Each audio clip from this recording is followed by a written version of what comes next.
నమస్తే. శ్రీమాత్రే నమః. శ్రీ గురుభ్యో నమః. మనకి ఖగోళ శాస్త్రంలో ఈ గ్రహాల యొక్క సంచారం వల్ల ప్రతి నెలకొకసారి, ప్రతి 15 రోజులకొకసారి ఇలా వాటి గమనంలో కొన్ని రాజయోగాలు మనకి తటస్థపడుతుంటాయి.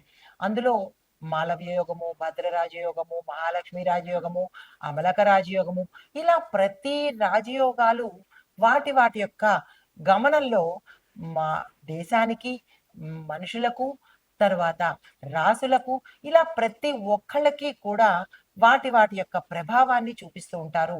ఇప్పుడు మనకి జూన్ 15 నుంచి జూలై 15 వరకు, జూన్ 1 నుంచి జూన్ 30 వరకు మనకి గతంలో అమలక రాజయోగం వచ్చింది. అయితే ఇప్పుడు సూర్యుడు మిథున రాశిలో సంచారం చేస్తుండడం వల్ల మరి ఒక రాజయోగం రాబోతోంది. అది జూన్ 15 నుంచి జూలై 15 వరకు అనగా 30 రోజుల పాటు. అయితే ఈ సూర్యుడు ఎప్పుడైతే అంటే రవి మిథునంలో సంచారం చేస్తున్నాడో, మనకి ఈ నెల రోజుల పాటు గోచారం ఆధారంగా చేసుకొని గ్రహస్థితులు ఎలా ఉంటున్నాయి, దేశ కాలమాన పరిస్థితులు ఎలా ఉండబోతున్నాయి, దీంతో పాటు ప్రతి ఒక్క రాశికి ఎలాంటి ప్రభావాలు ఇవ్వబోతున్నారు, దీంతో పాటు పరిహారాలు ఎలా ఉంటున్నాయి, ఏ పరిహారాలు చేసుకోవాలి అనే అంశాలను మనం ఇప్పుడు తెలుసుకుందాము. తదుపరి రాశి మకర రాశి. ఈ మకర రాశిలో సూర్యుడు 6వ ఇంట సంచారం చేస్తున్నాడు. ఈ 6వ ఇంట సంచారం అంటే శత్రువులు, రోగము, రుణస్థానము. చాలా జాగ్రత్తగా ఉండాలి. అయితే ఫలితాలు ఎలా ఉన్నాయంటే కనుక రుణ విమోచన, మీరు రుణాలను తీర్చేసుకుంటారు. చాలా అదృష్టము. అయితే శత్రువుల మీద విజయం సాధిస్తారు. అంటే మిమ్మల్ని శత్రువులు ఏమీ చెయ్యలేరన్నమాట. చాలా జాగ్రత్తగా ఆహ్, ఉండండి. వాళ్ళు మిమ్మల్ని చూసి జాగ్రత్త పడే స్థితికి మీరు వెళ్తారు. అయితే ఉద్యోగంలో చూసినట్టయితే కనుక పోటీ పరీక్షల్లో మీరు విజయాన్ని సాధించే అవకాశం కనబడుతోంది. అంటే ఈ సమయం మీకు అన్ని విధాల విజయాలు చేకూరే అవకాశం ఉంది. ప్రతి ఒక్కళ్ళు కూడా ఈ సమయాన్ని సద్వినియోగం చేసుకునే ప్రయత్నం చేయండి. ఉద్యోగస్తులు, విద్యార్థులు, వ్యాపారస్తులు, తరువాత రాజకీయ నాయకులు, ఈ రాశిలో ఉండే ప్రతి రంగంలో ఉన్నవాళ్ళు, స్త్రీలు, పురుషులు కూడా ఈ బుధాదిత్య యోగాన్ని సంపూర్ణంగా వినియోగించుకునే ప్రయత్నం చేసుకోండి. అయితే గతంలో మీకేవైనా అనారోగ్య సూచనలు కానీ, లేదా రుగ్మతలు కానీ, లేదా తీవ్రమైన వ్యాధులు కానీ ఉన్నట్టయితే అవి తొలగిపోయే అవకాశం ఉంది. ఇప్పటికీ తొలగిపోకపోతే అంటే ఇప్పటికీ మీకు అవి ఆహ్, అయితే ఆరోగ్యపరంగా చూసుకున్నట్టయితే కనుక ఆరోగ్యం మెరుగవుతుంది. కొంతమందికి ఇంకా ఆరోగ్యం మెరుగు కాకపోతే డాక్టర్ దగ్గరికి వెళ్ళి, లేదా డాక్టర్ పర్యవేక్షణలో ఉండేటట్టయితేనే తప్ప, లేదంటే ఇబ్బంది పాలయ్యే అవకాశం ఉంది. ఈ విషయంలో ఈ రాశిలో ఉండేవారు జాగ్రత్తలు తీసుకోండి. అయితే చట్టపరమైన సమస్యలేవైనా మీకుంటే పోలీస్ కేసులు కానీ, న్యాయ కేసులు కానీ, లేదా కోర్టుల్లో మీ కేసులు కానీ ఇలాంటివేవైనా చట్టపరమైన సమస్యలు కానీ ఉంటే అవి పరిష్కారమయ్యి మీకు మంచి కలిగించే దిశగా ఉండబోతుందనమాట. అయితే పరిహారాలుగా చూసుకున్నట్టయితే ప్రతి ఆదివారము ఆదిత్య హృదయం చదవండి.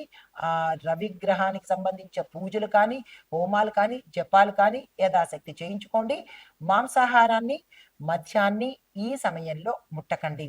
దీంతో పాటు ఆస్పత్రిలో తప్పనిసరిగా వెళ్ళండి. హాస్పిటల్స్‌కి వెళ్ళి యథాశక్తి కొంతమందికి 10 మందికో, 5 మందికో మీ యొక్క శక్తిని బట్టి పళ్ళను దానం చేసే ప్రయత్నం చేసుకోండి. ఇది తప్పనిసరి పరిహారము చెయ్యండి. దీంతో పాటు మీరు శ్రమ చేస్తేనే ఫలితం కనబడుతుంది. దేవాలయాలు శుభ్రం చేయడం కానీ, వీధి శుభ్రం చేయడం కానీ, లేదా అంటే పాఠశాలలు శుభ్రం చేయడం కానీ, ఇలా ప్రజలకు ఉపయోగపడే పనులు చేసినట్టయితే కనుక కొంత మంచి జరిగే అవకాశం కనబడుతోంది. తప్పనిసరిగా ఆ ప్రయత్నాలు చేసుకోండి. ఇది ఈ రాశిలో ఉండేవారికి చెప్పదగిన గోచారరీత్యా ఫలితాలు, పరిహారాలు, సూచనలు. నమస్తే. తదుపరి రాశి మీనరాశి. ఈ మీనరాశిలో సూర్యుడు 4వ ఇంట సంచారం చేస్తున్నాడు. 4వ ఇల్లు అనగా గృహము, మాతృస్థానము. అయితే ఫలితాలు ఎలా ఉంటున్నాయంటే గృహంలో విపరీతమైన ఒత్తిడులు, గందరగోళము, మనోవ్యాధులు, దాంతో పాటు గొడవలు ఇలాంటివి జరిగే అవకాశం చాలా ఎక్కువగా కనపడుతోంది. కుటుంబంలో విభేదాలు రావడము, భార్యాభర్తల మధ్య, తల్లి కొడుకుల మధ్య, తండ్రి బిడ్డల మధ్య, దీంతో పాటు సంతానంతోనూ ఇలాగ కుటుంబంలో విపరీతమైన విభేదాలు వచ్చి విడిపోయే స్థితికి దారితీసే అవకాశం చాలా ఎక్కువగా కనబడుతోంది. జాగ్రత్తలు తీసుకోండి.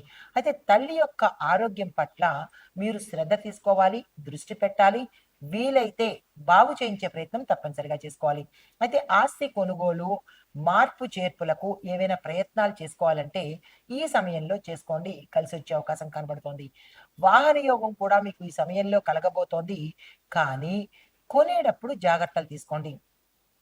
వాహన యోగం ఉంది కదా అని గబుక్కన వెళ్ళి షాపుకెళ్ళి వాహనాలు కొనేయడం కన్నా, దాంతో పాటు మీరు కొనుక్కొనొచ్చి వెంటనే డ్రైవింగ్‌లో కూర్చోవడం కన్నా, ఒక్కసారి ఆలోచించి వాహన యోగం ఉంది కదా అని కొనుక్కునే ప్రయత్నం చేయండి.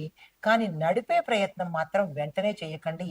మంచి, చెడు చూసుకొని అప్పుడు ప్రయత్నం చేసినట్టయితే మంచిది. లేదు అంటే కనుక ప్రమాదాలు జరిగే అవకాశం చాలా ఎక్కువగా గోచరిస్తోంది. జాగ్రత్తలు తీసుకోండి. అది మీ యొక్క వ్యక్తిగత జాతకంలో ఎలా ఉండబోతోంది అనేది పరిశీలన చేయించుకొని దానికి తగ్గట్టుగా ప్రయత్నం చేసుకోండి. అయితే మీకు చెప్పదగిన పరిహారాలు ప్రతి ఆదివారము తల్లికి సేవ చేయండి. ఎక్కడికో వెళ్ళక్కర్లేదు.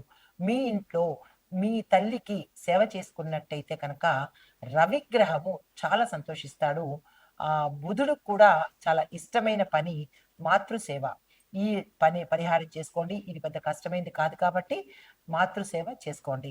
దీంతో పాటు గృహలక్ష్మి పూజ అంటే మీ ఇంటిలో లక్ష్మీ అమ్మవారికి తప్పనిసరిగా పూజ చేసుకోండి. చందన తాంబూలాలతో పూజ చేసుకుని అమ్మవారికి ఇష్టమైన ఏదైనా ఒక పదార్థాన్ని దానంగా ఇవ్వండి. అమ్మవారికి ఇష్టమైన పదార్థాలు పసుపు, కుంకుమ, గంధము, పువ్వులు, గాజులు, దీంతో పాటు పళ్ళు, పాలు. ఈ వీటిలో మీకు ఏవి శక్తివంతమైనవో వాటిని దానంగా ఇచ్చుకున్నట్టయితే ఆర్థిక పరమైన ఇబ్బందులు కానీ, తెలియని సమస్యలు కానీ పోగొట్టుకునే అవకాశం కనబడుతోంది.